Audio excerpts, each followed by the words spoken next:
Hey, what's good YouTube? Anime Bar Lounge here. Today we're doing some Yu-Gi-Oh content. This is our first time doing Yu-Gi-Oh content on this channel. I just got back into the game, but I'm not ready to get back into like newer formats. So we're gonna do GOAT format. I've got three replays for us here. Made a deck that I like to call Hat Keepers. It's Gravekeepers that uses magical hats. It doesn't work very well on like Dueling Book because Magical Hats is a nightmare on there. And I prefer using the automated servers, so I'm using Dueling Book. So here you'll see we're playing against Relinquish Control.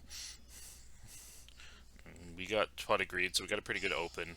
And we're able to get in pretty aggressively here. I crash in with a tomato, which is going to let us grab Sangan. This will set us up for future plays if they have any way to come back.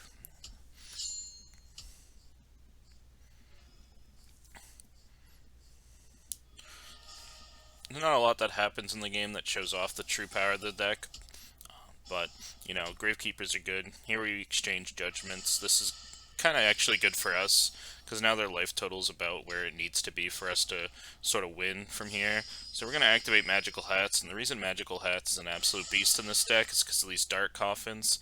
They either make our opponent lose a monster or discard a random card, whichever they choose. But after Magical Hats, it happens twice. And similar to Book of Moon, Magical Hats flips our Gravekeepers back down, so we're actually able to reflip them up. I actually misplayed there. I should have flipped Spy up first, which would have let us win the game, but it ended up not mattering because they didn't really have a way to come back from there anyway. So on to our second game. I played against two Burn players today. I actually forgot to save the first replay here. I wanted to get three, but this guy actually won the first game.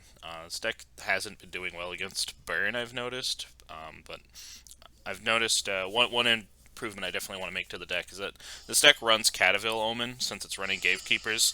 It works really well with Necro Valley, lets us add any trap card to our hand, so we usually can add either Needle Sealing or Magical Hats right to our hand if we have Necro Valley on the field. And Needle Sealing with Magical Hats is an absolute beast because what happens is they'll go to the battle phase, we activate Magical Hats, we grab two copies of Dark Coffin, and then we trigger our Needle Sealing. That'll blow up their board, and usually our board will have all face down monsters, so nothing will die to our own Needle Sealing.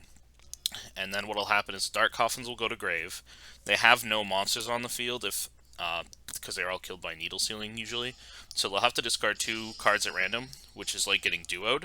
Only we didn't even have to pay the life points. And then on our subsequent turn, we can flip back up whatever monster we set face down, which is usually either a Gravekeeper Spy or a Cataville Omen. And if it's a Gravekeeper Spy, we get to make for an aggressive push, and if it's a Cataville Omen, we get to search usually either a Mirror Force or a Ring of Destruction after that, and then set up for a future aggressive push. But I realized when playing against Burn, I definitely should be maining a copy of Dust Tornado. There's no reason not to. It's sort of like a second slower MST, but the Dust Tornado can be searched with Cataville Omen.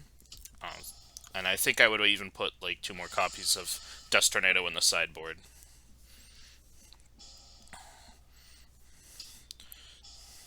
Yeah, and here you can sort of see some power plays here. They snatch steal us, and then we Needle Sealing.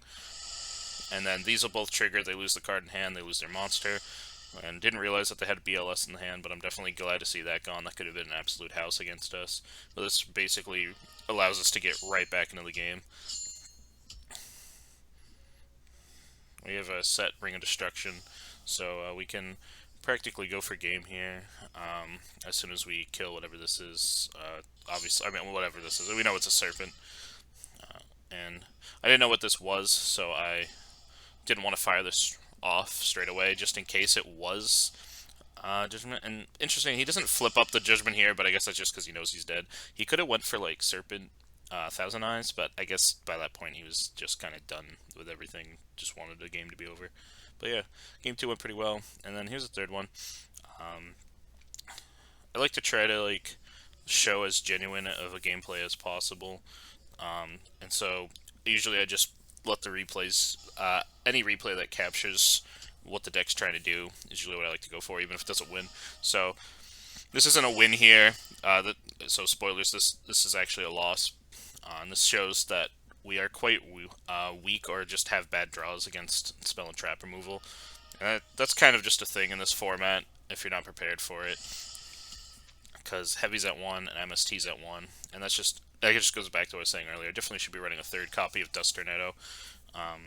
Here we kind of get punished for duoing earlier because he did have the Morphing Jar, and there was a tell that he was going to grab Morphing Jar because he did add the Serpent. And here we do have our set Catavel Omen. Take a bunch from Koala here. He sets it back face down. I try to wipe. He resets his jar. So now he gets to cycle the hand once again.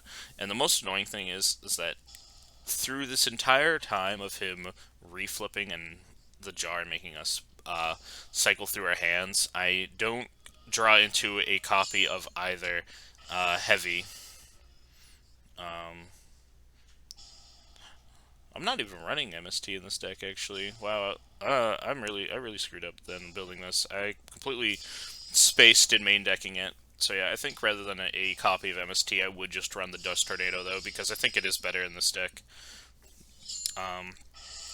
Another cool thing you can do with Dust Tornado, actually, now that I think about it, is that if your opponent heavies or MSTs the Tornado, you can sort of set.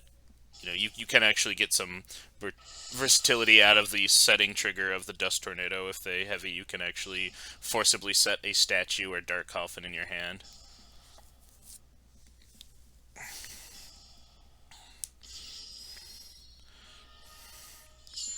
Yeah, so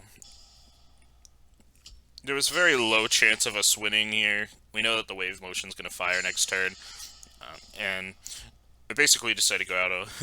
I saw him the goats, even though it doesn't matter, and then I needle sealing because I know I'm dead, and then I surrender after that. But yeah, that was Hat Keepers. That was my first Yu-Gi-Oh video for this channel, so I hope you enjoyed. But yeah, that's about it. Take it easy.